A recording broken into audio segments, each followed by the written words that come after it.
ওয়াকআপ কি এবং ওয়াকআপ বিল সম্পর্কে বিস্তারিত মূল্যবান আলোচনা করলেন আমতলা যতীন্দ্র রাজেন্দ্র মহাবিদ্যালয়ের প্রফেসর তথা সিপিআইএম নেতা আব্দুল হালিম শেখ। শুনুন। এই বিষয়ে ধিক্কার জানান এই সরকারকে। সভাপতি এবং আজকের এই পথসভায় উপস্থিত নওদা এরিয়া কমিটির অন্যান্য সদস্য, পার্টি সদস্যবৃন্দ, উপস্থিত এই এলাকার আমতলা বাজারের সকল ব্যবসায়ী এবং পথচলতি জনতা, প্রত্যেককে সংগ্রামী অভিনন্দন জানিয়ে আজকের এই পথসভা আমাদের যে বর্তমান ভারতবর্ষের জ্বলন্ত যে কিছু ইস্যু, প্রথম আমরা ওয়াকফ অ্যামেন্ডমেন্ট বিল 2025 এই নামক যে বিল, কালা কানুন, সম্প্রতি দিল্লিতে পার্লামেন্টে আপনারা দেখেছেন, লাগাতার আমাদের পার্লামেন্টের নিম্নকক্ষ এবং উচ্চ কক্ষে দীর্ঘ আলাপচারিতা বিতর্ক সভার পর মধ্যরাতে এই বিল পাশ হয়ে গেছে। বিজেপি সরকার তারা সংখ্যার জোরে এই বিল পাশ করিয়ে দিয়েছে। এখন প্রশ্ন হল, সংখ্যালঘু সম্প্রদায়ের বিরুদ্ধে এই ষড়যন্ত্রকারী যে বিল, ওয়াকফ অ্যামেন্ডমেন্ট বিল, এই বিলের আসল বিষয়বস্তু কি? আমরা অনেকেই শুনছি, কিন্তু বিলের বিষয়টা সবটুকু আমাদের কাছে স্পষ্ট নয়। আমরা প্রথমত বলবো, ওয়াকফ বিল, ওয়াকফ সম্পত্তি কাকে বলে? ওয়াকফ সম্পত্তি মুসলিম সম্প্রদায়ের মানুষ যারা আল্লাহর ওয়াস্তে তারা সম্পত্তি দান করেন, সেই সম্পত্তি দুটি কাজে ব্যবহার হতে পারে। এক, পুরোপুরি ধর্মীয় কাজে ব্যবহার হতে পারে, অর্থাৎ সেখানে মসজিদ, মাদ্রাসা, মক্তব ইত্যাদি তৈরি হতে পারে, এবং পাশাপাশি আরো কিছু সম্পত্তি তারা মনে করলে দান করতে পারেন কোন ধর্মপ্রাণ মুসলিম। সেই সম্পত্তির উপরে কোন ব্যবসা বাণিজ্য, চাষবাস হয়ে সেখান থেকে যে রোজগার হবে, সেই রোজগার মুসলিম সম্প্রদায়ের মধ্যে দরিদ্র, পিছিয়ে পড়া শিশু, নারী, তাদের উন্নতি কল্পে সেই অর্থ ব্যবহার করা হয়। ভারতবর্ষে ওয়াকফ সম্পত্তির ইতিহাস সুদীর্ঘ, 1000 বছরের পুরনো ইতিহাস আছে। ভারতবর্ষে মোহাম্মদ ঘুরি যখন প্রথম দিল্লি সুলতানের শাসন ব্যবস্থা শুরু করেছিলেন, তারপরে তার উত্তরসূরি একজন শাসক প্রথম তিনি এই ওয়াকফ সম্পত্তি ভারতবর্ষে দান করেন।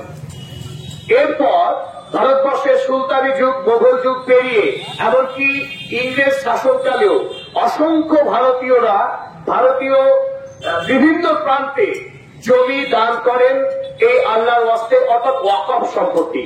এই ওয়াকফ সম্পত্তি দান করা হয়েছিল মুসলিম সম্প্রদায়ের মঙ্গল, মুসলিম সম্প্রদায়ের ধর্ম, কৃষ্টি, কালচারকে বাঁচিয়ে রাখার জন্য। এখন ইংরেজরা প্রথম 1913 সালে ওয়াকফ সম্পত্তিকে সুনির্দিষ্ট পরিচালনার লক্ষ্যে আইন করেন। কেন করেন আপনারা জানেন? যখন রাজধানী কলকাতা থেকে দিল্লিতে স্থানান্তরিত হয়, তখন যেখানে পার্লামেন্ট ভবন তৈরি করার কথা শুরু হয়, সেটা ওয়াকফ সম্পত্তি। মুসলিম সম্প্রদায়ের মানুষের সঙ্গে যখন ইংরেজদের বিবাদ হলো, তারা বুঝতে পারলেন যে আমাদের একটা সুনির্দিষ্ট আইন প্রণয়ন করা প্রয়োজন আছে। তারপর 1913 পরে 1923 স্বাধীনতার আগে বেশ কয়েকবার ওয়াকফ আইন সংশোধন পরিমার্জন হয়েছে।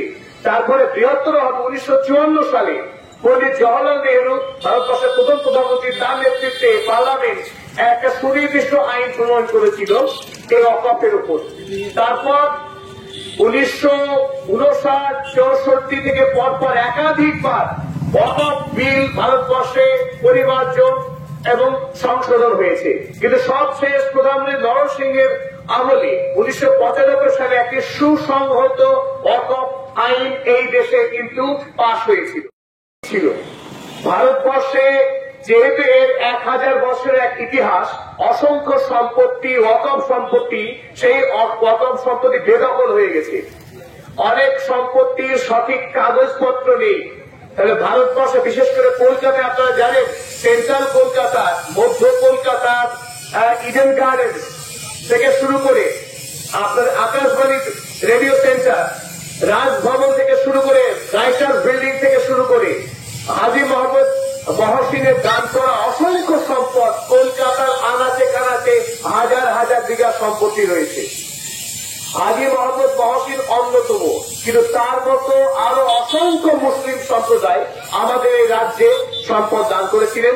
সেটা রাজ্যের প্রশ্ন নয়, গোটা ভারতবর্ষ, বর্তমানে বাংলাদেশ এবং পাকিস্তান, এই ভারতীয় উপমহাদেশের বিভিন্ন প্রান্তে ওয়াকফ সম্পত্তি রয়েছে।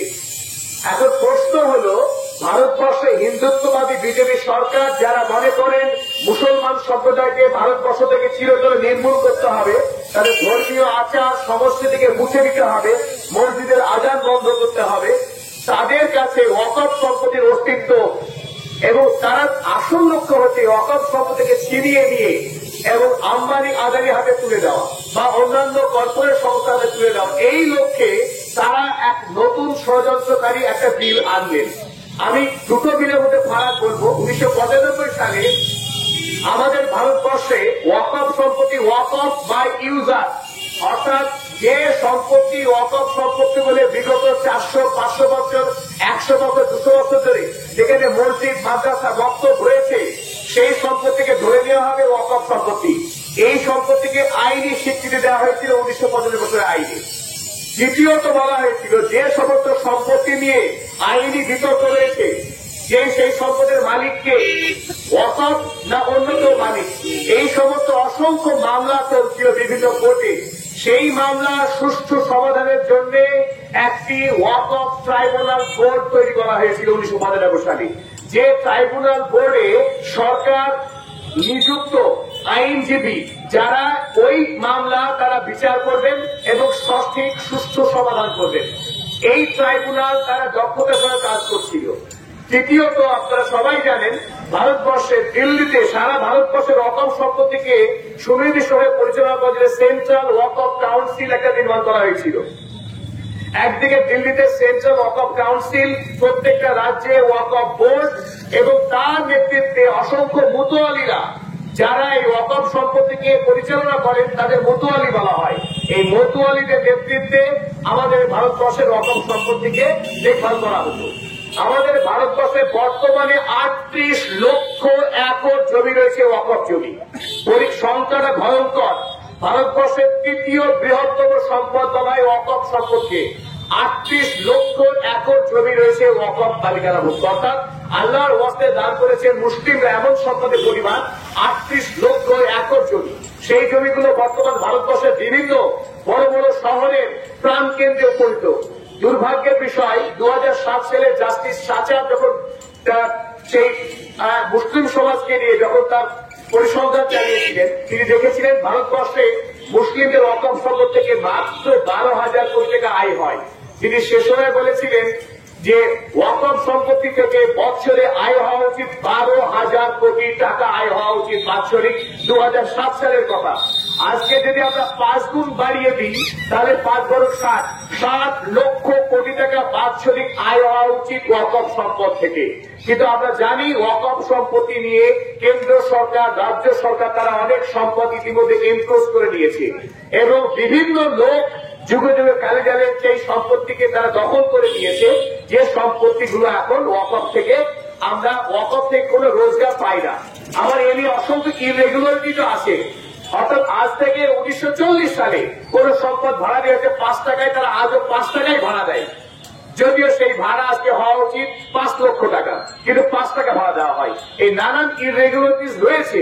সেই অজুহাতে বিজেপি সরকার নতুন যে বিল আনলেন, সেই বিলে তারা বলছেন ওয়াকফ সম্পত্তিকে মডার্নাইজ করা হবে, ওয়াকফ সম্পত্তি কাজে লাগিয়ে শিক্ষিত বেকার মুসলিম যুবক নারী তাদেরকে উন্নতির আমরা এই টাকা ব্যবহার করব।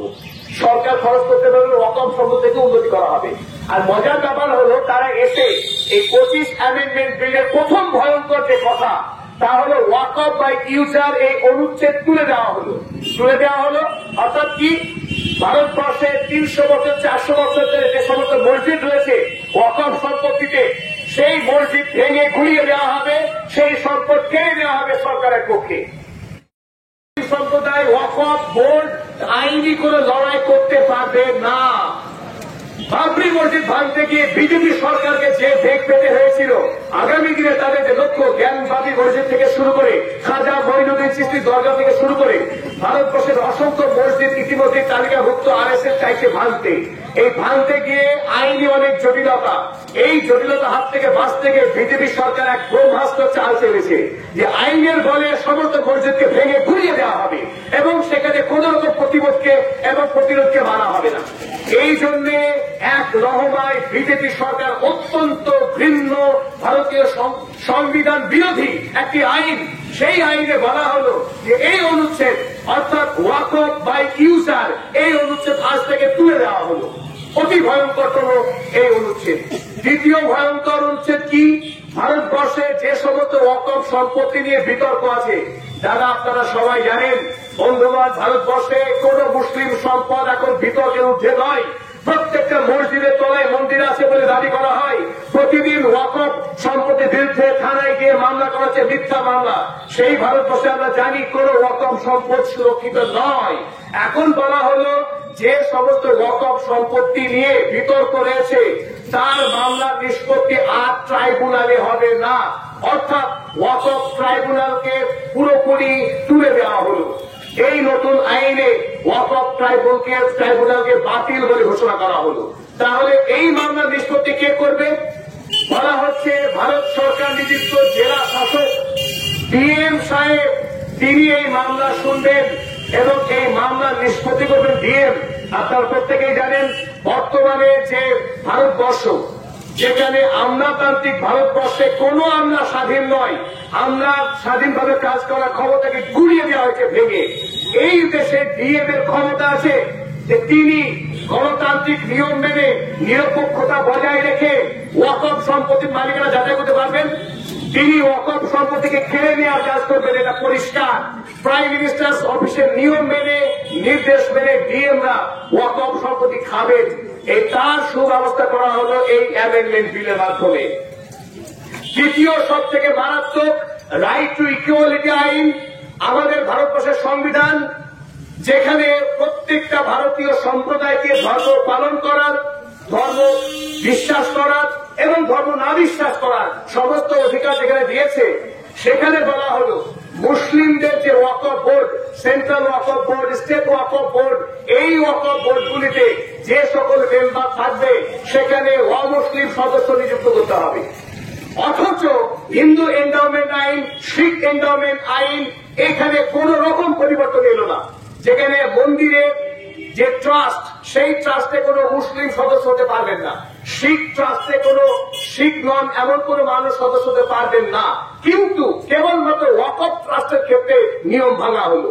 এই ক্ষেত্রে 3 জন অমুসলিমকে মাথার উপরে চাপিয়ে দেওয়া হলো, যাদের সর্বোচ্চ ভোটাধিকার থাকবে। তার মানে আপনি বুঝতে পারছেন যে এই নতুন অ্যামেন্ডমেন্ট বিলের নামে একটি পুরোদস্ত নতুন ল্যান্ড গ্রাবিং ল, অর্থাৎ মুসলিমদের ওয়াকফ সম্পত্তি ছিনিয়ে নেওয়ার এক আইনি বন্দোবস্ত করল মোদী সরকার।